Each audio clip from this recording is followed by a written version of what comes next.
Welcome to the Church Resource, where we talk about the best resources for pastors, leaders, and lay people.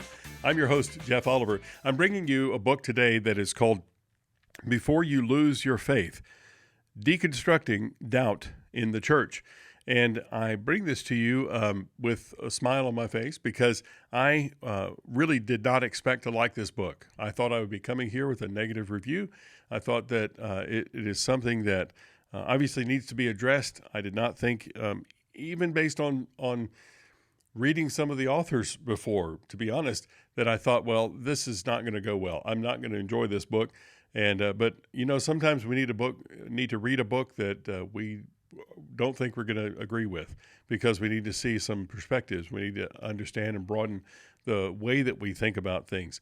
So this book is presented by some of the authors, some of the contributors to the Gospel Coalition, and I've had a mixed review about the Gospel Coalition in the past because it has had some of the standouts in the Christian community, those who I would go to almost immediately if I had a question about any of theology, a question of practice, how we run church polity, almost anything there. But for so long, so many of the top names in Christianity, the top names in evangelical culture, if you will, have been part of the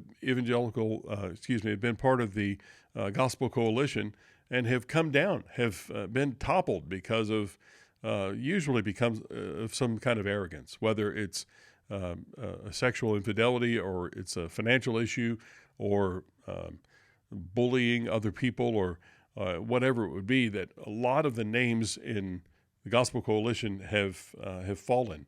Now, you can think maybe that's a sign of good things. Maybe they're doing good work and they're just strongly attacked. I tend to agree with that, but so I'm cautious now. I'm a little more careful about just wholesale agreeing with whatever the Gospel Coalition would put out. So again, that's part of my bias. I'm just being upfront with that. But Before You Lose Your Faith, I think is very well done. I think it is, especially for such a small volume, it is, and it's multiple contributors here. It is every chapter is a new author. What are there? Some 15 titles here, chapters in this book, and I think again it is so well put together, and with the voices that are current now in looking at these issues, whether it is, and they cover some of the very specific issues that are confronting the church today. Are we talking about social justice? Are we talking about gender politics and gender identity? Are we talking about race, and whether it's reconciliation or maybe elevating one race to the neglect of others? And so how are we looking at these issues, and how does it reflect then on the larger church? I think what helped me in this book to get my mind straight and focus on what I should in this book was the introduction. And I've told you before, I don't usually look at the introduction. A lot of times it just seems like fluff, and I'm going to pass over it. Something caught my attention, and it made me want to look at this introduction and read that, because it is the kind of justification for writing the book. So why are they even presenting this book? Why did we think that this needed to be written? And so that is the way that they approach this introduction. And it starts with a story about the show hosts, the YouTube phenomena of Rhett and Link. Good Mythical Morning is their program, and they talk about that in this book. But those two started out. I didn't know this. They started out with being on staff at Campus Crusade for Christ, what's known now as Cru, and they've slowly deconstructed their faith. And one calling himself a hopeful atheist, or hopeful agnostic maybe, but it's not good, whatever it is. So.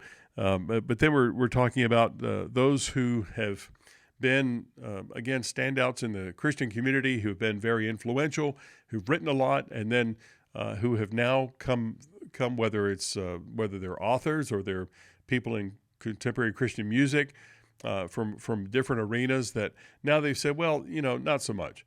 I used to have that faith, but now I've kind of thought through it some, and it's just, not part of me anymore. It's not who I am. What I think is the key for understanding this book is that I think it's been a long time in coming.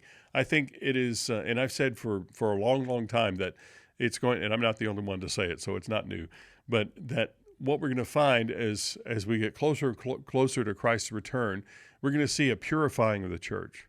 And we're going to see a lot of those people who were not really a part of things, who were not really invested, who were not true believers, true followers of Christ, that you're going to see them fall away. But the people you see remain are going to be those who are strong, those who are real and authentic, genuine. And I think what we're looking for in the generation or generations maybe of people who are writing, who are contributing to this book, are the ones who are in that time of life, in that generation, that they're looking for authenticity. They're looking for people to be genuine. So we're not happy anymore with whatever picture you want to have in your mind. I won't paint one because you'll think of a specific church, but that church that everybody grew up in, that the churches often all look the same. Everybody looks the same. It's kind of monochrome, homogeneous. Everything's, you kind of expect, you go from one city to another and you find a church that looks just like that when it's going to be like McDonald's. A Big Mac is the same here and everywhere else. And so it's something that we needed to have in church is this deconstructing kind of concept. Now, what does that mean? I think it's not much more than going back to something like C.S. Lewis and Mere Christianity. What are the foundations of what we believe? There isn't all this fluff and things that whether you need to belong to this political party or that one, or whether you need to believe this in terms of your one political belief about this issue or another issue. And if you don't believe the way I do about this issue, then you're obviously not saved, because that happens. If you're not part of this class, then you're not saved, or you are saved. And if you dress this way or don't dress this way, if you have this or that in your life, all kinds of things that we've added on to Christianity that has nothing to do with Christianity, but it might just be the way that we've approached it or the way that we've experienced it in our culture. And I think that's what this book addresses so well, to look at some of those issues. I think that the deconstruction, what has often gone with that, as people try to understand deconstruction, is doubt. And so we have for a long time believed that doubt is not a good thing.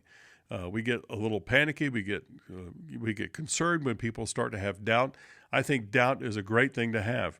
I think that when it is doubt that is toward belief, that is doubt towards understanding, then it's something we need to have. I think everybody should have that kind of experience in their life, to have a question, have something that will just nag them, and they have to go and find an answer. If we're going to have doubt towards just throwing our hands up and saying, well, I don't understand that, so I'm just going to leave it. I think that's what's happened in many of those cases. That is not the case as far as I can tell, from any of the contributors to this book. What has happened in this book is that we have defined deconstruction.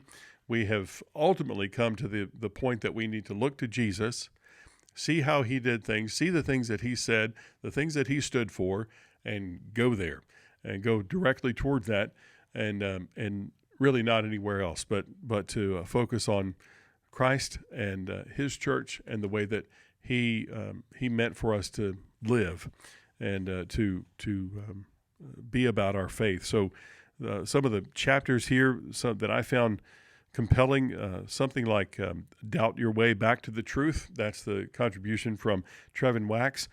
Found that very helpful. You'll also find chapters in here that I think a great title that says a lot about really the approach of the entire book. And the kind of the flavor of the entire book is that progressive Christianity was even shallower than the evangelical faith I left. Well, that's the kind of thing we're talking about, that the evangelical faith that has been so much a part of many people's experience is just, you find it coming up short. It's just hollow, and it doesn't do much for, especially when you get into the depths of life and you get into kind of some serious things that go on in your life. You're not going to find much that will sustain you, that will help you in those deep times. And so I appreciated these contributions to this book. Even found some authors in here who I just, again, I knew I would disagree with, but found that there were good things about their arguments, about some of the things that they pointed out. And so I just think that this is a great book. I think it's something that you will need to read, whether or not you want to acknowledge that deconstruction is a thing, that whether you may not think it's happening in your church or in your ministry context, because it is. People are influenced by many more things, many more things, pastor, church leader, than what is presented at your church on a Sunday morning or in Wednesday night Bible study or wherever you meet with your church, with your people, and you try to kind of control the things that you talk about because you want to keep the faith pure. You want to give them the good stuff, and it's great. I understand that, but they're bombarded with so many other influences from the outside. There are podcasts, there are radio programs, there are blogs that they'll read, there are websites, somebody will send them a quote from somebody else, and there are all kinds of influences that are coming into people's minds and will cause questions, and those questions are good. And I think that we need to be able to address them well, find out what the Bible says about any of these things that we're looking at, whether it's a deep theological question or there's something that is, how do I approach this political question then in a biblical way? As a Christian, how do we approach it? How have we done it in the past? How have we messed that up a little bit or a lot? And how do we now approach it today in a way that's in keeping with and faithful to the way that God has approached it, the way that God has revealed himself to us in his word.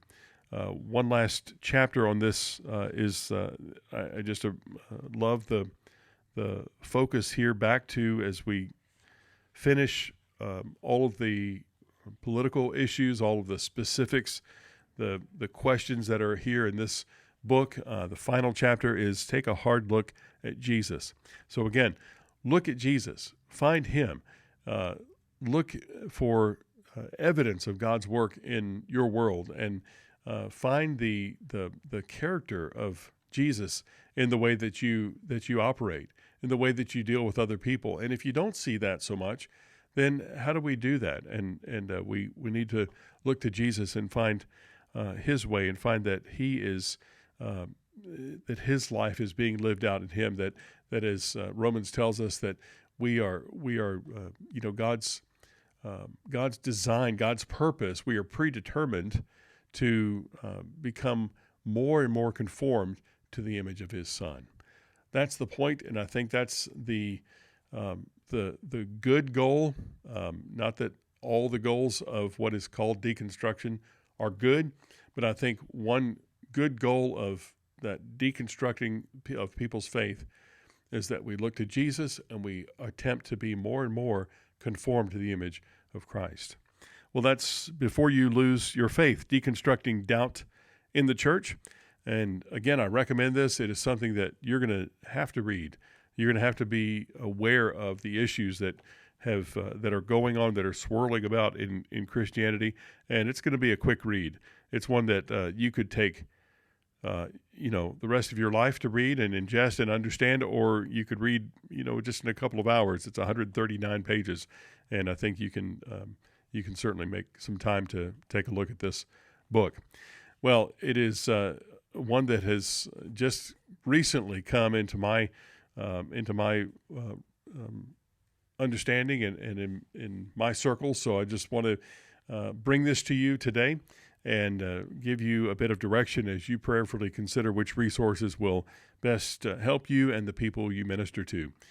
Well, thanks for listening to the Church Resource, and please make sure you give us a review. And if you have any suggestions of resources that you would like us to look at, just email thechurchresource@gmail.com. That's thechurchresource@gmail.com.